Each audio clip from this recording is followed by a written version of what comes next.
Fala pessoal, tudo bem com vocês? Vamos mais um vídeo. Você acabou de assistir dois vídeos práticos do Fleggner Power Test e agora a gente vai fazer a análise desses dados tanto do primeiro dia quanto do segundo dia. E para a gente poder fazer aquela análise, para poder identificar a predominância do tipo de fibra muscular, se é tipo 1 ou tipo 2, primeiro a gente precisa fazer um breve remember aí da estratificação da composição corporal. Basta que você saiba a estratificação em dois componentes, massa de gordura e massa corporal magra. E agora nós vamos de fato para a análise dos dados após a prática que também você assistiu. Então olha só, massa de gordura e massa corporal magra é a estratificação básica que a gente começa a estudar da composição corporal em dois componentes, massa de gordura e massa isenta de gordura. E a partir disso, então, como por exemplo no Fleggner Power Test, a gente consegue identificar, claro, de uma forma estimada, a predominância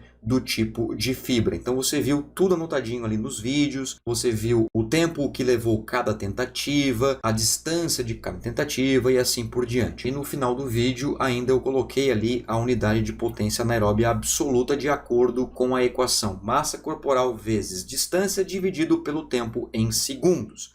Então, quando a gente pega essa composição corporal e estratifica em dois componentes, nós vamos utilizar os dados reais, aquilo que nós fizemos a avaliação. Então, eu, Moacir, aqui na tela, ó, Moacir Pereira Júnior, massa de gordura 15,46%, né, que foi identificado a partir da avaliação antropométrica pelo protocolo de Pollak 7 dobras que o professor Gustavo me avaliou. Isso corresponde a 10,82 kg.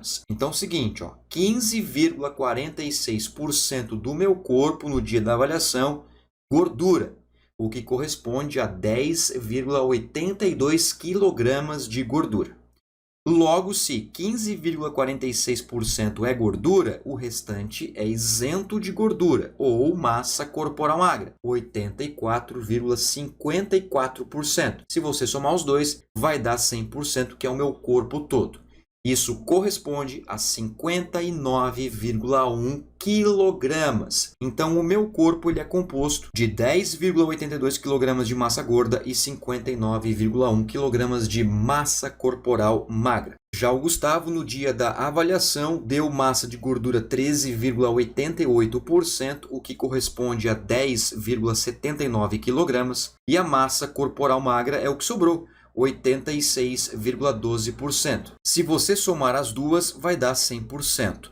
No caso aqui da massa corporal magra, deu 66,91 kg. Então veja que as composições corporais são distintas e devem ser utilizadas como critério para a predominância do tipo de fibra por meio do Fleggner Power Test. Então vamos dar sequência aqui nas nossas análises. Olha só que bacana. Moacir, unidade de potência anaeróbia absoluta estimada, 5,84 vezes 59,1 menos 112,63. É a equação da literatura. Eu só troquei a massa corporal magra pela minha própria massa corporal magra aqui, agora nesse exemplo. O resultado dessa continha, este vezes este, depois diminui deste, vai dar 232,51. O professor Gustavo, a unidade de potência anaeróbia absoluta estimada, veja, a constante igual, 5,84, só vai mudar aqui o valor da massa corporal magra e a outra constante de subtração também permanece a mesma. Logo, ao resolver essa continha, a unidade de potência anaeróbia absoluta estimada, 278,12. Isso a partir da massa corporal magra identificada pelo método antropométrico, mais especificamente ainda falando pelo protocolo de Pollak 7 dobras. Muito bem, agora eu vou passar com você aqui tudo o que aconteceu nos 2 dias de teste, tanto comigo quanto com o professor Gustavo, nas 3 tentativas realizadas, tanto por mim quanto pelo Gustavo. E a gente vai passar pelo cálculo de cada um. Isso é importante para você depois, comigo, interpretar os dados. Olha só, primeiro dia, O que aconteceu na primeira tentativa? 20 metros saltados em 11,38 segundos. Ao fazer a continha, massa corporal vezes a distância dividido pelo tempo, o valor encontrado de unidade de potência anaeróbia absoluta é de 123,02.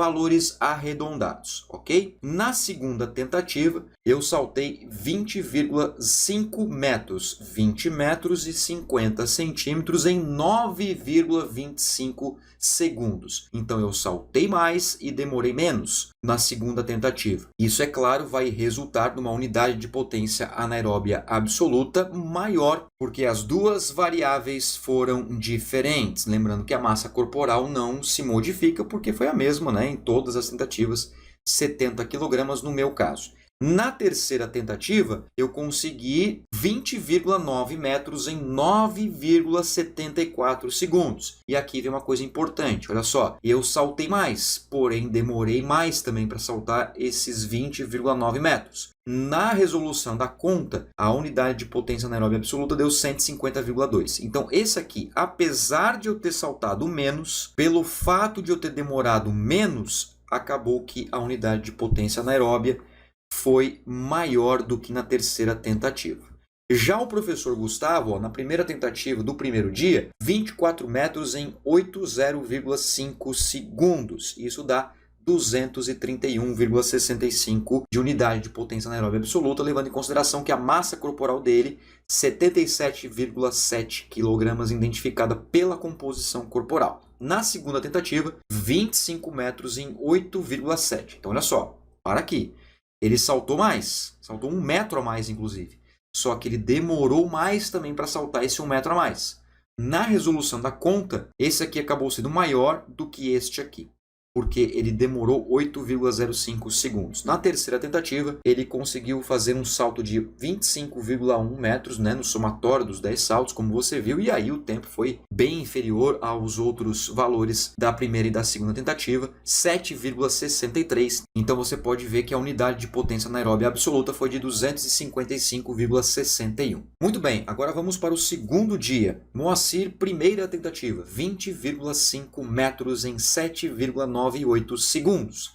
Unidade de potência anaeróbia absoluta, 179,83. Segunda tentativa, 20,8 metros. Então consegui saltar mais e demorei menos para saltar esses 20,8 metros, que foi 6,94 segundos, em torno aí de 1 segundo de diferença. A unidade de potência anaeróbia absoluta foi para 209,80. E na terceira tentativa, 20,7 metros em 6,59 segundos. Olha que bacana. Foi apenas 10 centímetros de diferença desse aqui. Mas como o tempo foi em torno aí de meio segundo de diferença, a unidade de potência anaeróbia absoluta foi maior do que aqui. Ou seja, a gente começa a perceber que o tempo ele é mais determinante do que a distância.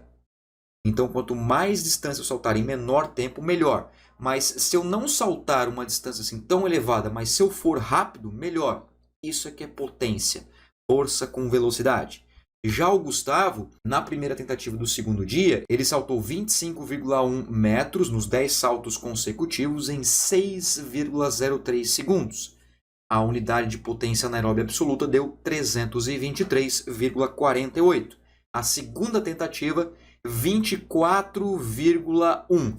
Foi 1 metro a menos, só porque ele fez em 5,37 segundos. Foi muito rápido. Então veja que a unidade de potência anaeróbia absoluta foi superior a esta primeira tentativa. Isso corrobora com o fato de que quanto mais rápido, melhor, independentemente da distância. Ou seja, a distância é secundária, na verdade, né? A terceira tentativa, 24,3 metros em 5,83 segundos. Então veja que bacana também, ó. Ele saltou menos do que a primeira, mas levou menos tempo do que a primeira. E aí deu uma UPAA de 323,86. Ou seja, o tempo é mais determinante, porque o tempo ele é denominador na equação, enquanto que a distância ela é numerador na equação. e a massa corporal ela é sempre a mesma. Então, só se você fizer um salto de uma diferença de 3, 4 metros para poder realmente ver essa diferença na UPAA. Beleza? Então você viu que foi diferente, né? O primeiro dia do segundo dia nos testes físicos, né? São dias diferentes, são 7 dias de distância que a gente protocolou para poder realizar essas avaliações e a gente tentou o máximo possível ser o mais minucioso possível em todos os critérios da literatura para você ver de fato como que funciona essas avaliações. Mas chegou a hora de interpretar os dados, né? A predominância de fibra muscular. Então, olha só, eu, Moacir, a unidade de potência anaeróbia absoluta estimada, ou seja, pela minha massa corporal magra, independentemente das tentativas que foram feitas, tanto as 3 primeiras do primeiro dia, ou seja, a primeira, segunda e terceira até aqui é do primeiro dia. Da quarta, quinta e sexta é do segundo dia. Todos os valores de unidade de potência anaeróbia absoluta, os valores encontrados no teste, pela minha massa corporal, pela distância que eu consegui saltar,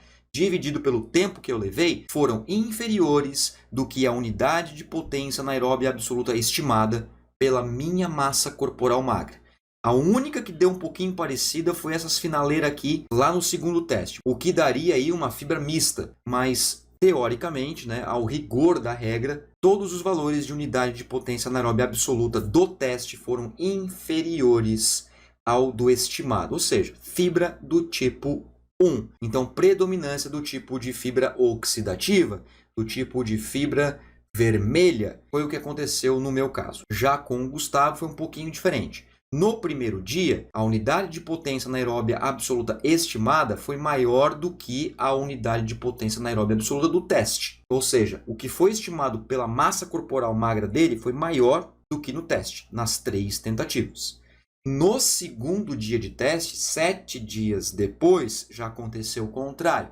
Então, por um dia, fibras vermelhas. Pelo outro dia, fibras brancas. E aí? Qual é a interpretação? Difícil, né? Complicado. O que eu faria? Mais uma vez. Eu faria mais um teste depois de 7 dias para tirar a prova real. Eu faria isso, para ver se realmente é fibra 1 ou fibra 2. Aí sim a gente ia conseguir ter uma interpretação um pouquinho mais coerente de acordo com os dados fornecidos pelo próprio teste. Se nós fôssemos utilizar apenas esses resultados, eu, Moacir, tipo 1, fibra vermelha, e o Gustavo misto, né? Porque por um dia deu vermelha e pelo outro dia deu branca. Então poderíamos dizer que seria fibra mista. Mas eu testaria novamente. Faria mais um teste com ele do Flegner, mais 3 tentativas, com 5 minutos de intervalo, para saber se realmente é 1 ou 2 ou mista, né? Porque os valores podem dar iguais. Certo, meus queridos? Então você viu aí o Flegner Power Test, tanto na sua teoria quanto na sua aplicação prática e também nos seus resultados. Um teste simples que você precisa de um espaço físico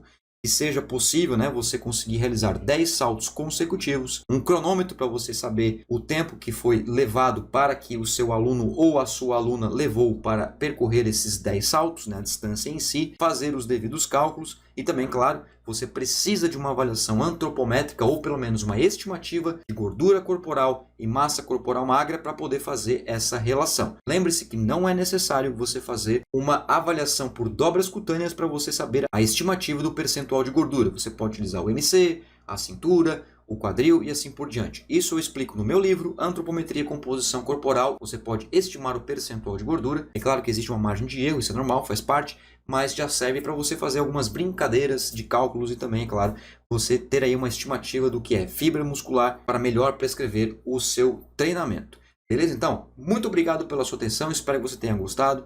Um forte abraço e até o próximo vídeo. Valeu, tchau!